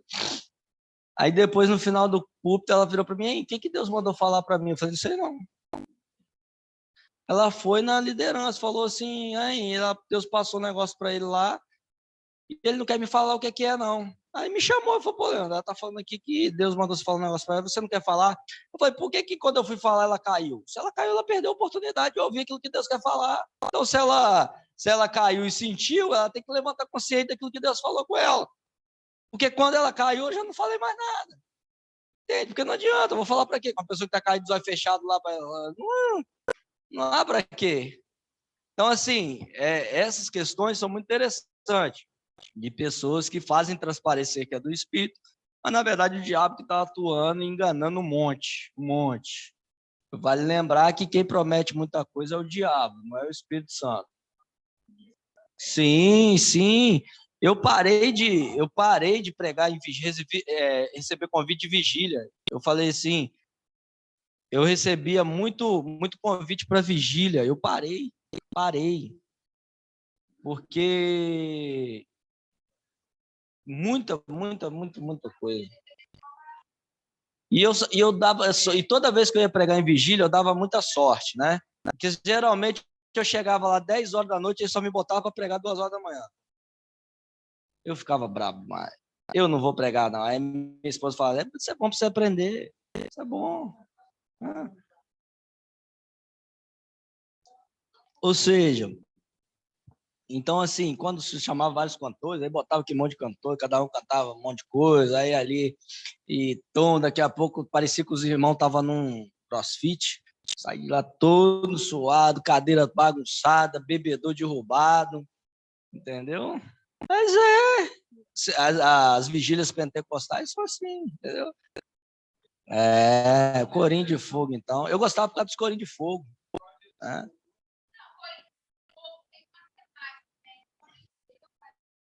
Sim.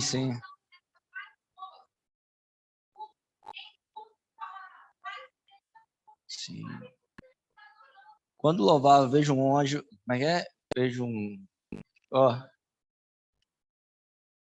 um homem na congregação, tipo assim, um louvor que fala mais ou menos assim, corinho de fogo. Pra quê, meu irmão? Cadeira voava. Então, assim, a obra maligna dos demônios. Uma vez...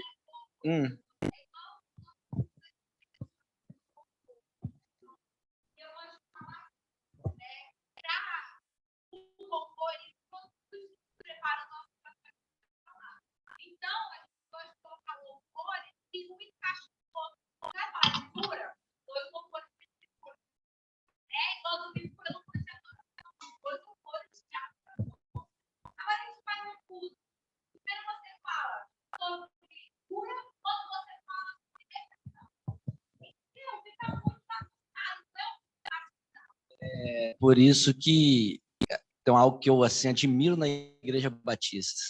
E mais, é essa cronologia que eles têm.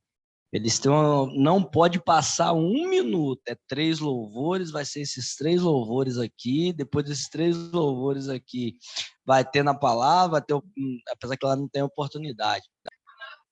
Se encaixa com os louvores. Tipo, o pastor no domingo, ele já terminou de pregar, na segunda-feira ele já passa para o grupo do louvor o tema da mensagem dele. Dentro daquele tema de mensagem, ele já desenvolve, o grupo de louvor desenvolve os louvores para... É meio mecanizado, assim, né? Porque, assim, qual o pensamento pentecostal? Deus vai dar na hora, né? Que Deus tocar na hora, mas não estou dizendo que Deus não vai fazer isso, tá? Mas assim, a gente fica muito preso nessa questão, né? É igual aquele negócio que, rapaz, você quer ver um camarada me tirar do sério, aí ele chegar aqui e falar assim, ó, eu estudei uma palavra aqui, mas agora na hora que o Espírito Santo mandou pregar em tal lugar aqui, ele não estudou palavra nenhuma. Desculpa. Mas ele não voou, ele não estudou nada. É aquilo ali que ele vai pregar, é aquilo ali que ele leu, é aquilo ali que ele viu.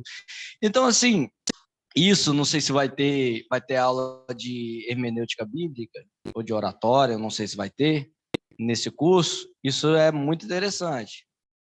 Essa questão, igual teve uma época aí que eu estava olhando, fui ver uma pregação e o cara separa por tópicos. Eu também gosto de fazer isso.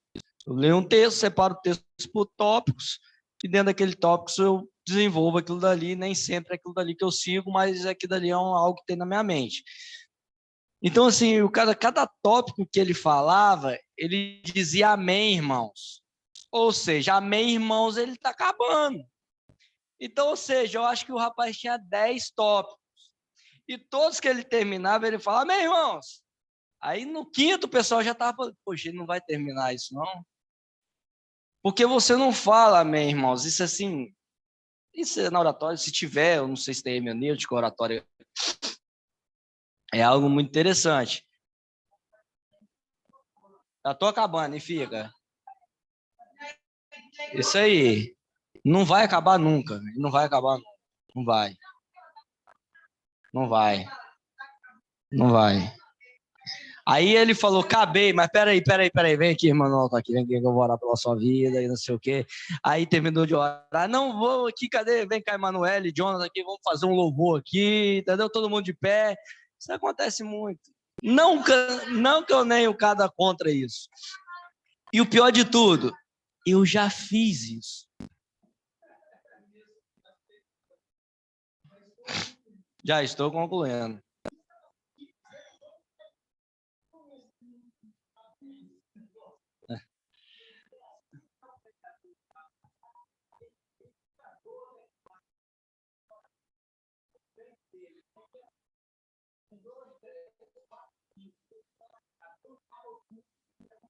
Chama.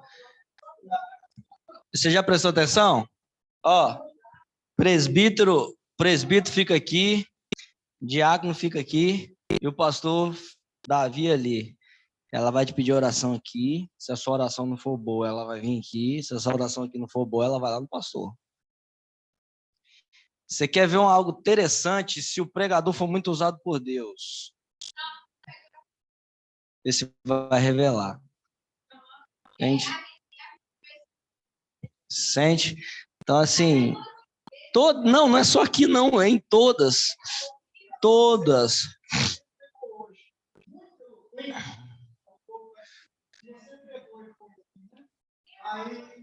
O dia que eu fiquei mais alegre na minha vida, quando eu fui pregar lá em Laranjeiras, na igreja grande que tem lá em Laranjeiras, eu acabei de pregar. Aí quando eu desci, veio uma senhorinha, aí eu virei assim, essa senhorinha veio pro meu lado, vai me pedir oração. Olha só, vai me pedir oração. Mas eu tomei um porretado. Ela virou para mim assim e falou assim, a próxima vez que eu te mandar você falar alguma coisa e você não falar, eu te tiro daí de cima e você nunca mais volta para cá e te jogo numa cova. Virou as costas e saiu.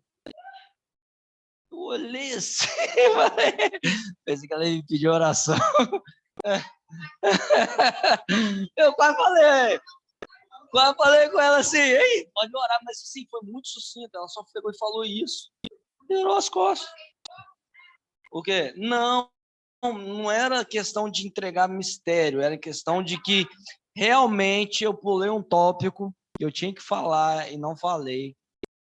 E foi realmente daquele que Deus que estava falando sobre, que assim, que eu não lembro qual é a temática, mas a aplicação ia ser em questões de que pessoas que dão dízimo, mesmo em pecado, continuam fazendo trabalhos dentro da obra de Deus. É muito difícil, muito difícil, muito difícil. Então vamos lá, a obra do maligno dos demônios, Satanás não pode estar em todos os lugares, porque ele não é onipresente.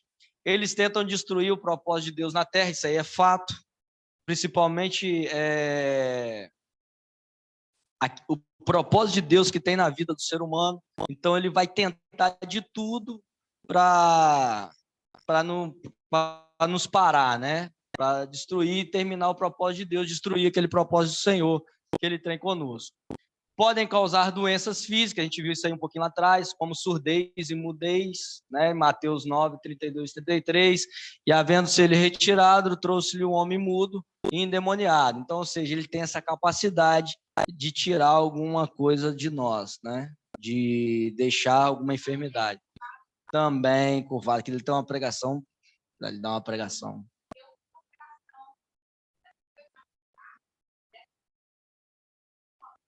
Sim, tem vários. Eu sou, assim, eu sou fã do Filho Pródigo. Eu tenho, se eu não me engano, uns 45 esboços só diferente do Filho Pródigo. Assim, eu tenho bastante coisas de Filho Pródigo. Não, assim, você pode pregar sobre o pai, sobre o filho mais velho. Assim, o filho velho é muito criticado, mas é a maior verdade dentro da igreja. É, porque é a maior verdade. Assim, já tá de cima de novo. É isso aí. O filho mais velho somos nós. Não tem que escapar.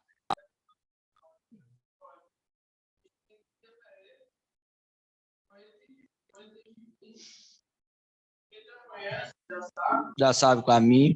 Na verdade ele tem um reconhecimento, ele tem um entendimento daquilo que ele fez. E ao ter entendimento daquilo que ele fez, ele se arrepende daquilo que ele fez e pode retornar. Ao retornar, o texto vai dizer que de longe o pai o viu. Correu, abraçou e o beijou. Então, ou seja, ele veio. O pai o enxergou, viu a questão de arrependimento dele e automaticamente ele foi em direção do pai. Então, assim, o filho pródigo eu vejo muito mais uma capacidade que Deus tem de perdoar um pecado daquele que se arrepende. Entende? E uma capacidade que o pai tem de repreender um filho que está dentro da casa, porque ele vai dizer assim: meu filho, deixa eu te explicar um negócio. Você está aqui tanto tempo, tudo que é meu é seu. O que você quiser pegar aqui, fica à vontade. Então, aqui eu aprendo uma lição muito importante. Nós estamos dentro da casa do pai, mas ainda nós não enxergamos o que o pai pode proporcionar para nós. Então, a gente não pede, a gente não busca. Aí, quando chega alguém de fora, um filho mais novo, recebe aquilo que a gente está tanto tempo não recebeu, e aí a gente critica que é aquele que recebe. Mas o pai está dizendo: pô, você está aqui, você não pede porque você não quer. Ele veio aqui, pediu, ou talvez nem pediu, e eu estou aqui honrando ele. Só se arrependeu. Então, assim, o filho mais velho é o reflexo da igreja, de nós. Você critica o filho mais velho, olha para você, antes de criticar ele. Olha para você. Porque o propósito, porque uma parábola, automaticamente, ela não existiu, ok? Jesus simplificou um texto para mostrar para ele de forma simplificada o que é o reino do céu. Parábola não é.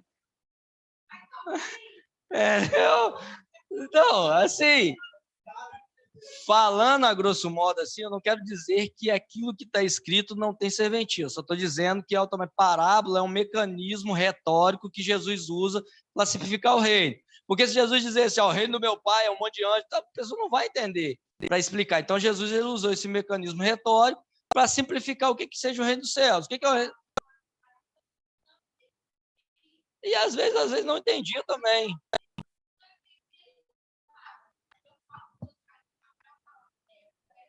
Sim.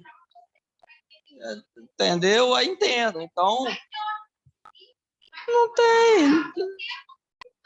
Poxa, não tem problema. Não tem problema você pensar dessa forma. Não tem. Então, ou seja, a parábola por si só foi algo retórico que Jesus usou para simplificar o reino.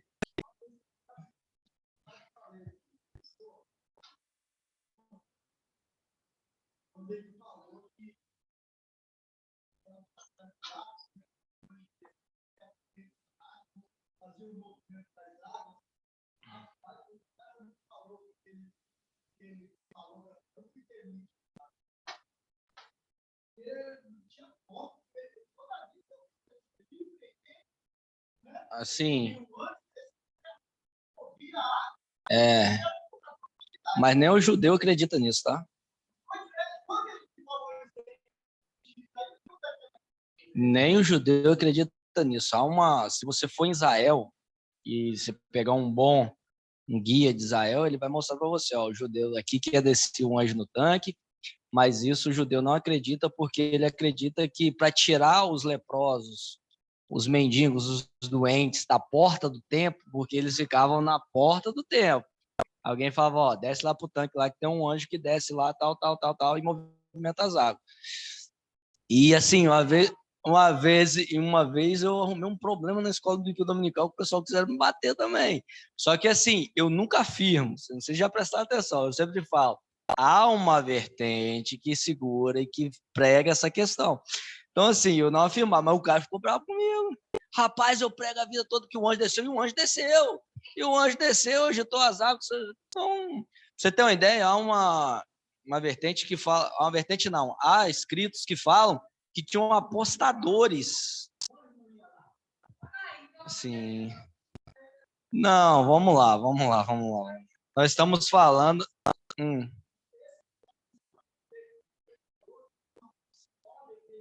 Sim. Não. Então, é o dragão que está se movimentando, não o tanque. Ele pegou aquela pistola aí e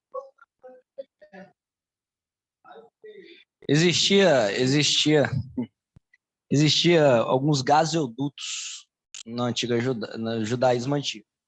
A igreja, Laodiceia, não me fala a memória, eu acho que eu não sei, não é frios nem quentes, tinham gasodutos que ficavam ao sol e a água era muito longe, a água vinha pelo cano e chegava nas casas mornas.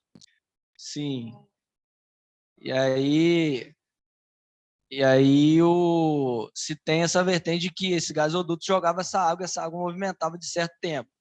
Então, assim, há essas possibilidades. Então, se você for no dia que você tiver a oportunidade de Israel, você vai ver com um certo guia, ele vai dizer isso, ó, aqui é o tanque de Betesda, mas, ó, o judeu não acredita que um anjo descia aqui. Isso era só uma invenção, tal, mas na nossa Bíblia está escrito que o anjo descia. Essa é a inerrância da Escritura, porque se eu nego a inerrância da Bíblia, automaticamente eu estou negando que o anjo não descia. Entende?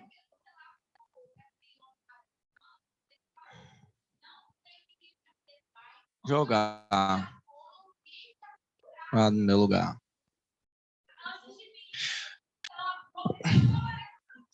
O seguinte. Sim.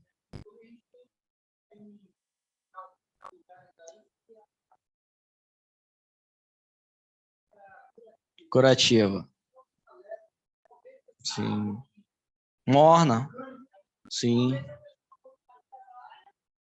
E assim, eu gosto sempre de fazer uma explicação de lógica. Imagina aqui um belo culto de domingo. O pastor Davi grita assim, aquele que beber, primeira que beber a água desse bebedor aí, ó, vai sair daqui com sua vitória na mão. Dá porrada aqui dentro. Dá porrada aqui dentro. Entende? E assim, um historiador chamado José, eu faço assim, quem tiver a possibilidade de comprar aquele livrinho de 2.757 páginas, presta. História dos Hebreus, ele fala muito sobre isso, né?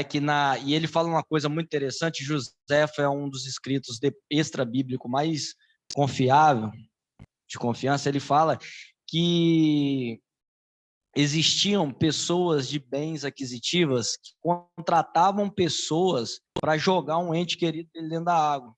É por isso que o 38 anos lá vai dizer assim, não tenho ninguém que me jogue lá. Porque naquele lugar tinham pessoas que tinham dinheiro que pagavam alguém para jogar eles lá.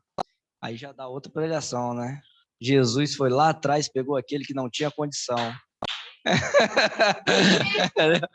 Ou seja, tinha essas questões.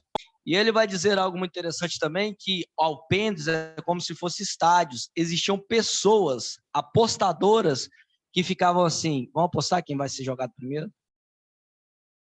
Ó, aplicação. Então, assim...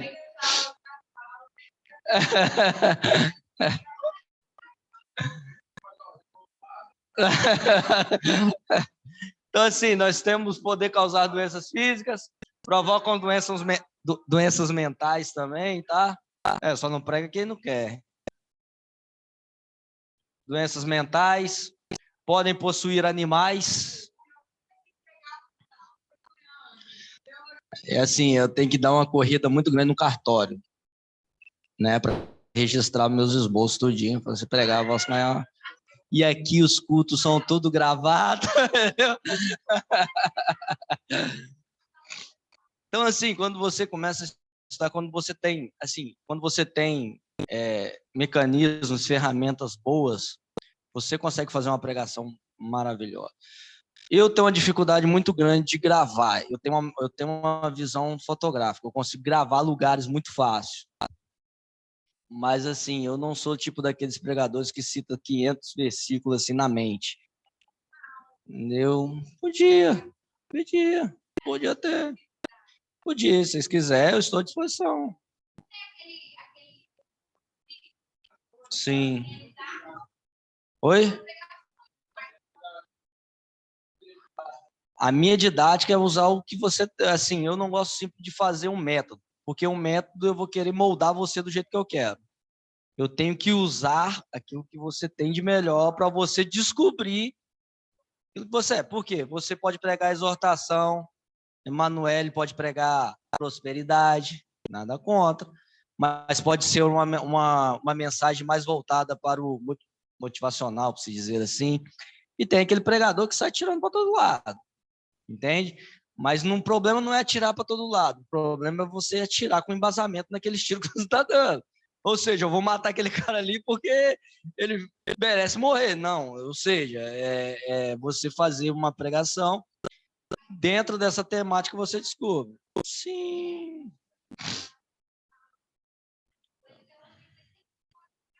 Tem uma escola. Sim, o único problema é que ele faz essa questão, ele quer moldar do jeito dele. Entende? A pregação mais bíblica, porque você pode pregar expositivamente, literalmente, entende? Então, assim, tem uma pessoa, essa pessoa maravilhosa, que ela prega o texto, textualmente, ou seja, ela leu a parábola do filho pródigo, e ali ela vai explicando, lendo versículo por versículo. Cara, um entendimento top. Não, é um entendimento top, porque é o seguinte, para quem gosta de Bíblia, é a melhor forma de pregar.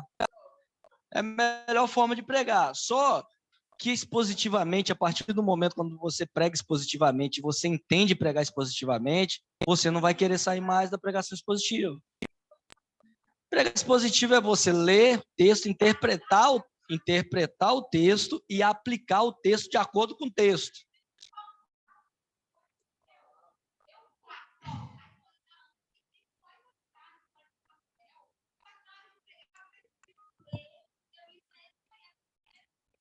Um dos maiores pregadores da igreja primitiva, ele lia.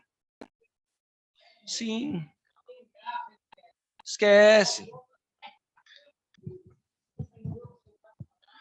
Teve um dia que eu estava no treinamento que eu mais vou... numa palestra, que eu fui no treinamento no sábado, depois fui dar uma palestra aqui na Ilha das Caíras no domingo, no mesmo dia à noite.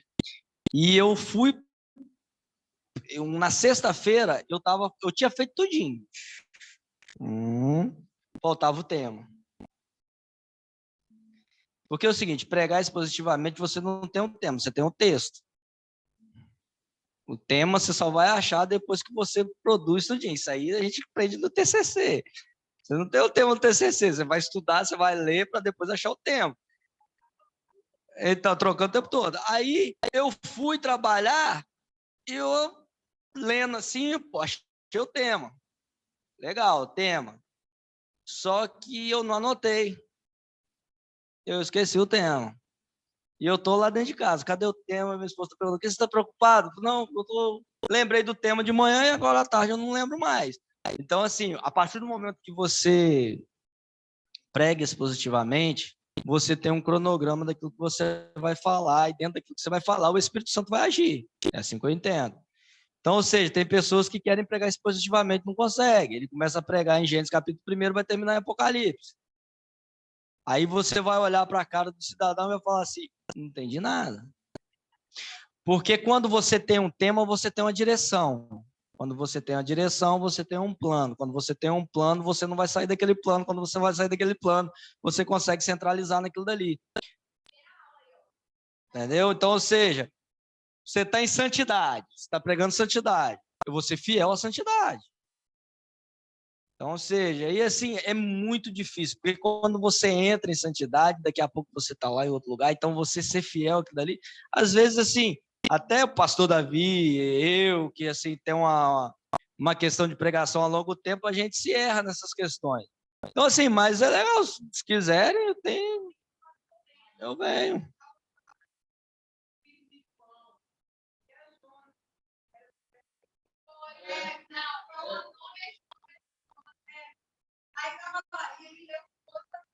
Assim, só uma pergunta.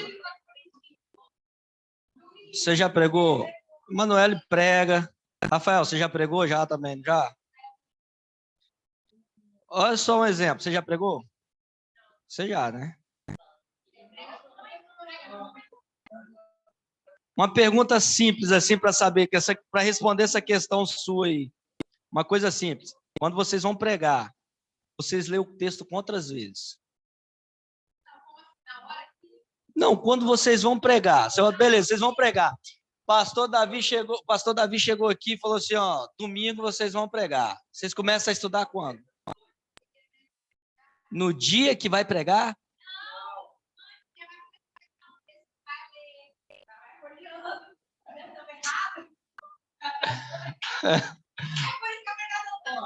Não, mas assim, tem que gravar o texto. Porque, assim, tem pessoas que não vão entender, mas se você pegar alguém que você for pregar para uma igreja que tem pessoas de entendimento, quando você está lendo o texto, ela já percebe se você estudou o texto ou não. Eu? Assim, eu coloco na minha agenda para me lembrar 5 dias antes. Tipo assim, eu estou convidado para pregar, eu coloco a minha agenda para lembrar 5 dias antes. Então, eu sei que daqui 5 dias eu vou ter que pregar, então daqui eu já tenho que estudar.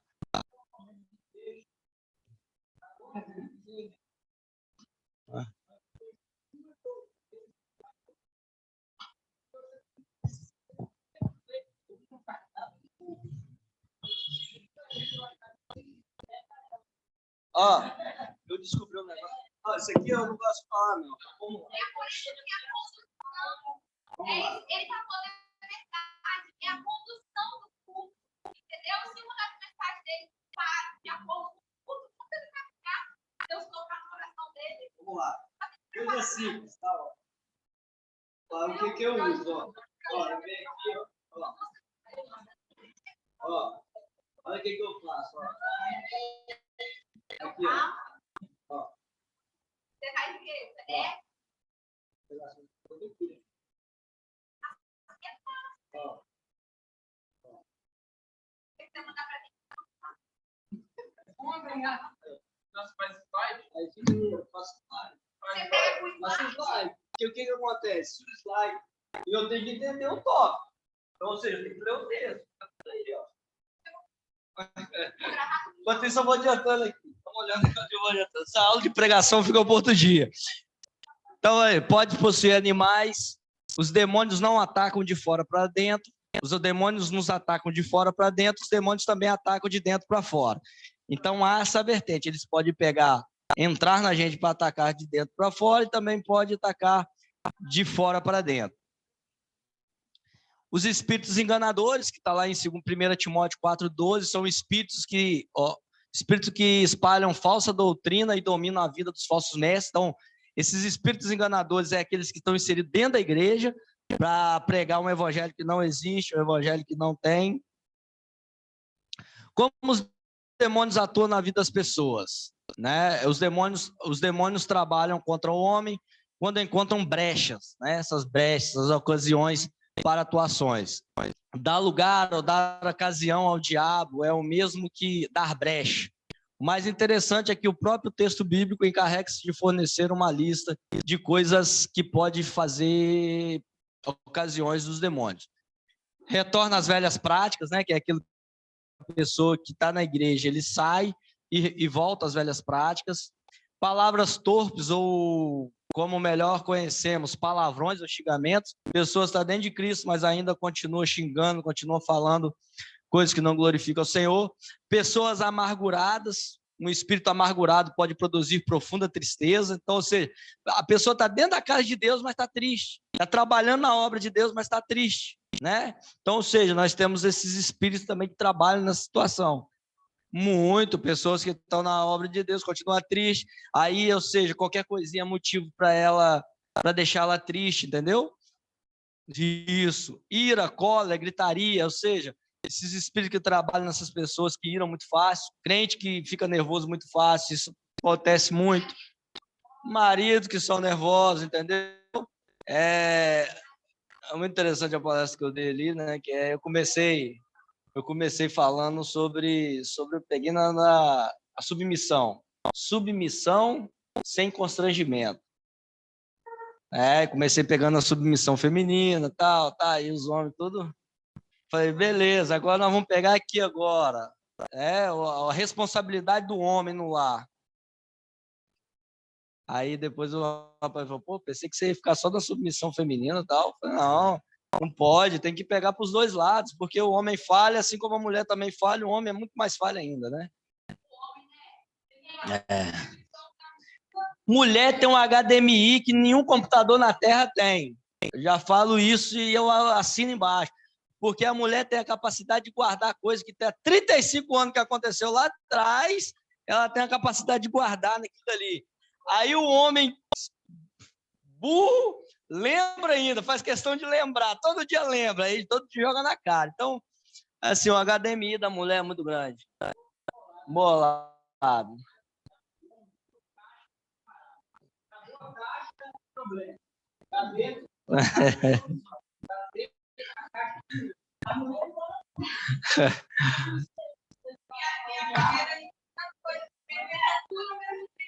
É complicado, complicado.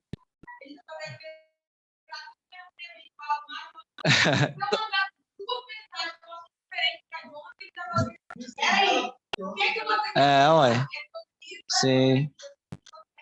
Eu tenho uma tática assim que uma hora dessa vocês vão ouvir notícias que eu vou morrer. Morreu o Leandro. Porque assim, eu tenho uma tática muito interessante. Quando a mulher começa a falar, fecha a boca.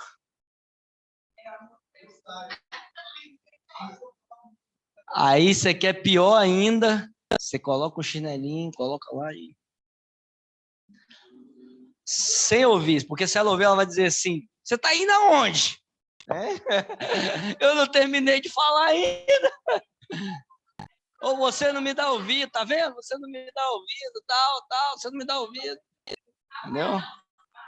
Aí, ó, tem uma palestra aí, nós estamos dia 5 aí, ó.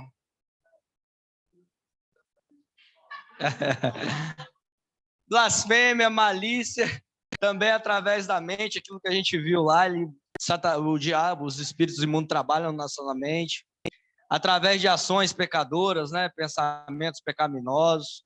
Tem muita gente que acha que só pecar no ato, mas pensamento também é pecado, né?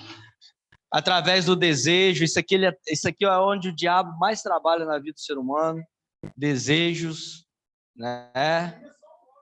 Não, quando eu falo homem, o sentido figurado de homem e mulher, né? Dos homens, né? Das pessoas, através do desejo, através de uma casa vazia, os demônios consideram o corpo pessoa. Dizem que Não, para mim é o acúmulo do absurdo, né? O empoderamento feminino da mulher ser uma mulher que mostra a bunda para os outros. Então, tá tudo desavesso, né? Entendeu?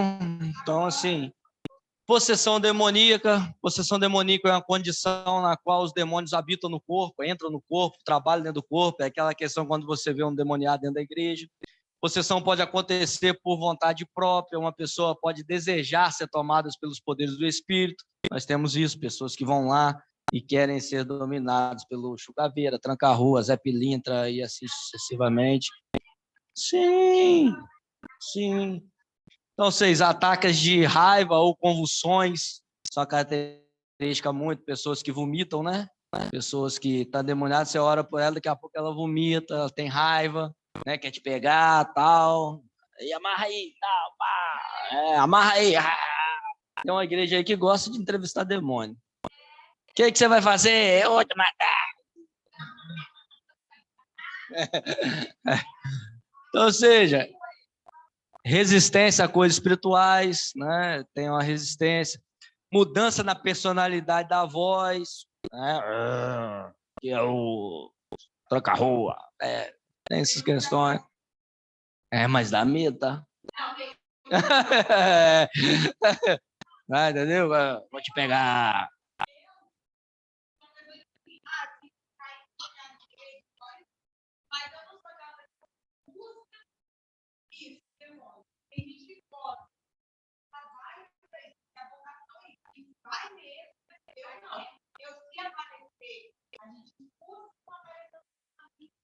Tem crente que nem dorme.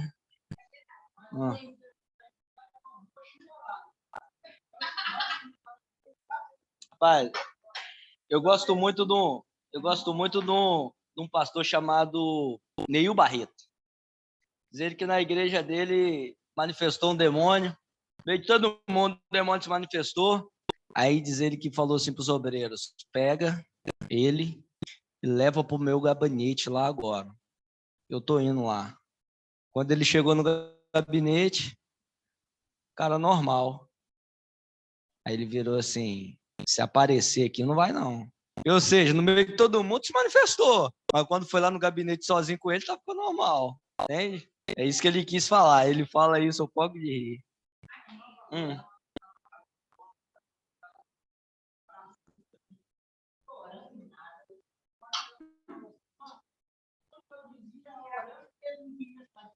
Ataque da Barata 3.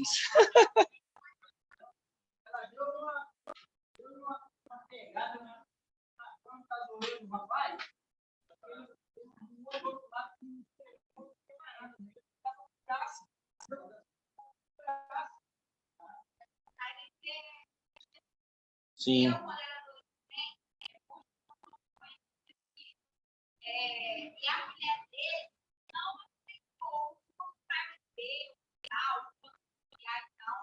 E aí, um dia, a gente fala, vamos fazer compra. Depois ele foi no papai e falou, vem aqui na casa de uma e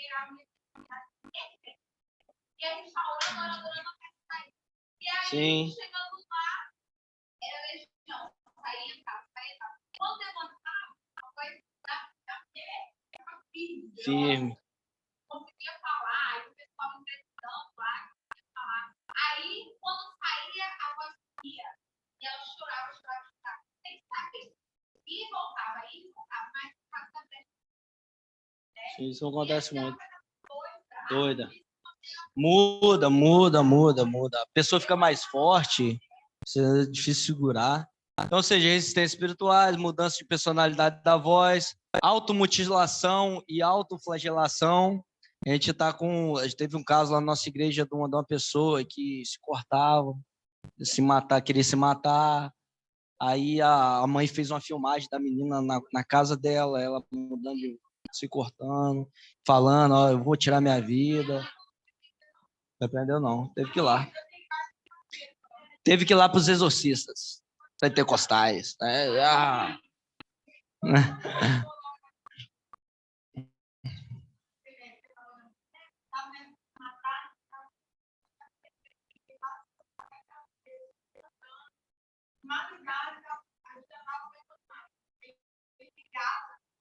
Aham.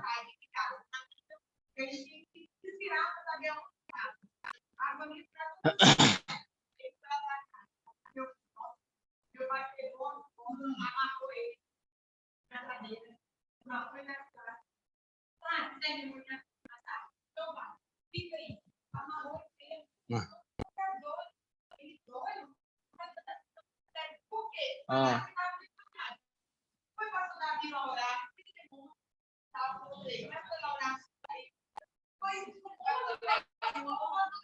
Pastor Benhur? Pô, Pastor Benhur é uma piada.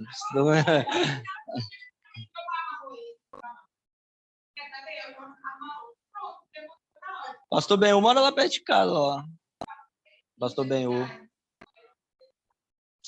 Estudou com a gente lá. Estava lá, da habilidade de promover o futuro usando métodos não bíblicos. Então tem essa capacidade de até passar revelação. Alguns modos de atuação demoníaca na mente humana. Obsessão demoníaca é um desejo quase incontrolável por demônios, Satanás ou pelo sobrenatural. Opressão demoníaca, opressão mental, perturbações da mente, como tormento mental. Ela pode ser reconhecida pelos seguintes sinais: um sinal físico, com a filha de Abraão, a quem Jesus revelou um espírito de enfermidade, estava fisicamente atada. Então, assim, nós temos vários tipos de atuação. Problemas emocionais, pessoas sempre têm problemas emocionais. Problemas espirituais, que é o pior, né? Dificuldade de superar o pecado, incluindo hábitos pecaminosos, ou seja, a pessoa peca e vai lá, continua pecando, continua fazendo a mesma coisa, aquele desejo pecaminoso não sai, seja mais forte, entendeu? São esses trabalhos que tudo é voltado para o espírito do demônio. Apesar que eu tenho uma crítica muito grande a essas questões, porque eu acho também que a pessoa também tem que... consegue, entendeu? Há muitos cristãos e denominações cristãs que não gostam de tocar no assunto da demonologia e preferem, por vezes, ignorá-lo, sob pretexto de que tocar nessas questões é dar crédito demais a Satanás e preferem ignorar a questão. Então, ou seja, nós não podemos ignorar essas questões porque ela é evidente, é bíblica, é evidente. O apóstolo Paulo exorta em sua segunda epístola aos Coríntios a não ignorarmos a estratégia de Satanás para que ele não tenha vantagem sobre nós. Ou seja, fingir a questão não é de importância a questão não é de importância, é negligenciar um assunto espiritual dos mais sérios das Escrituras. Leia o texto para que Satanás não alcance a vantagem sobre nós, pois não lhe ignoramos seus desígnios. Então, ou seja, nós não podemos ignorá-lo. Ele atua no meio da igreja, trabalha no meio da igreja, mas nós não podemos ignorá-los, né? Então, nós não podemos voltar também e falar assim, só é a mente humana, só é aquilo dali, acabou. Tem uma outra pessoa lá na... Tem uma outra pessoa, uma pessoa que eu conheço, né, que ela foi em vários médicos, né, para tentar fazer esse trabalho espiritual, né, esse trabalho da mente, e não conseguiu. E num certo culto ela se manifestou, o demônio se manifestou, e o demônio foi sucinto e falou assim: vocês estão levando ela em médica, vocês esqueceram do Deus que vocês servem, entende? Então, assim, não vai sair, não vai levar em médico, porque é trabalho de vocês. Com todo o dedo com força, entendeu? Então, ou seja, não estou falando aqui que não tem que ter uma procura médica. Não tem que ter uma procura médica, sim, mas as coisas espirituais não se resolvem numa sala de psicologia, se resolve dentro da igreja de Deus, com pessoas usadas pelo Espírito Santo de Deus. Temos casos também que é voltada para o lado da medicina, que não é para o espiritual resolver. Eu acho que sim, nada. Não tem que. Eu acho que para mim Deus resolve tudo. Porque quando o médico não tem o diagnóstico da pessoa, ele fala, vou entregar na mão de Deus. Entrega na mão de Deus. Entendeu? Então.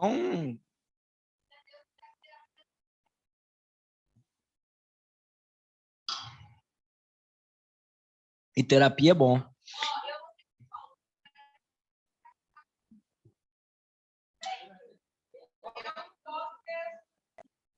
Né?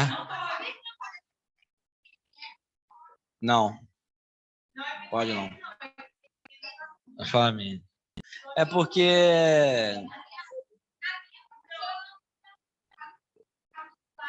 eu sou terapeuta terapeuta familiar. Teve um casal lá na igreja que eu passei com um colega meu. porque eu conheço.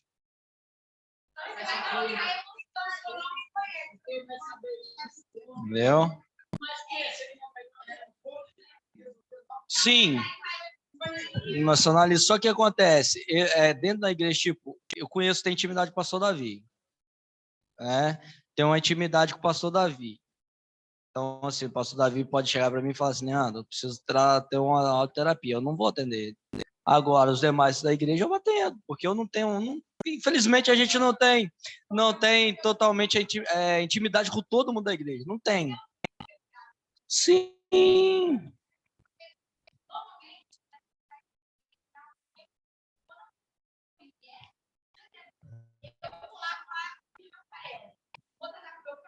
Sim, não pode. Por que acontece? O pai vai defender a filha. Nada a ver. Isso aí. Meu objetivo é o mestrado, mas assim, é fazer o mestrado, só que eu tenho uma vontade muito grande de fazer psicanálise clínica, tenho muita vontade. Só que eu quero fazer meu mestrado, doutorado e meu pós-doutorado. Eu te coloquei isso na cabeça e 2.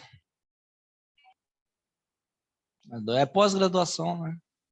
É rápido, entendeu?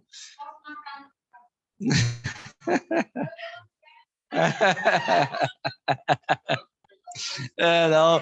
Então, daqui a pouco o John vai separar. Eu não quero mais, não.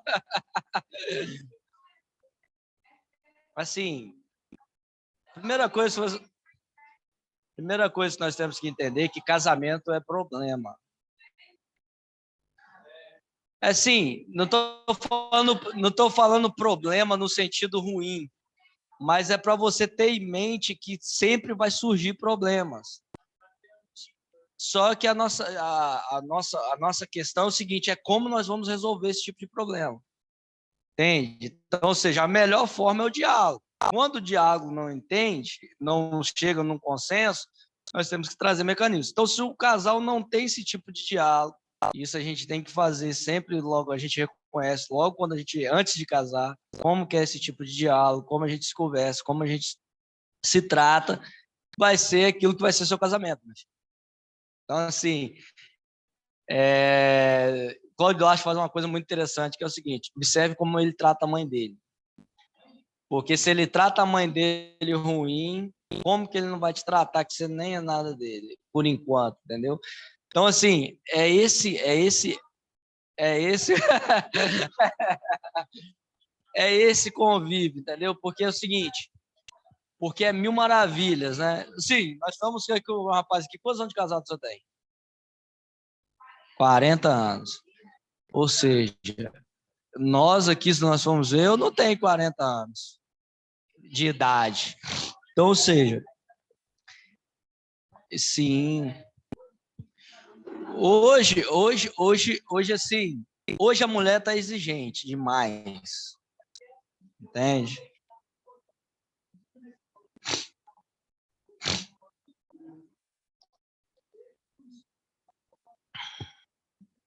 Ó, a aula acabou, tá? A aula acabou, parar aí.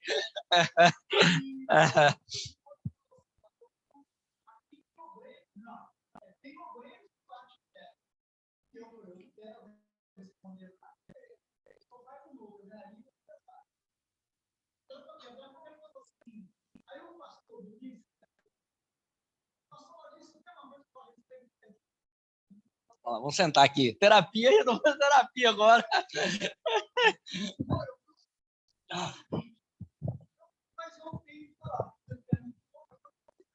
Gente, só lembrando aqui que a aula de angiologia terminou, tá? Então, assim, você não é obrigado mais, você está abençoado, em nome de Jesus. Eu vou deixar as provas aqui com o Emanuele para entregar para vocês, tá? A aula acabou, a unidade acabou, a prova está aqui, depois ela dá. Então, ou seja, o que eu tinha que passar de conteúdo já foi passado. Agora nós estamos fazendo aqui um processo terapêutico aqui. Pode falar.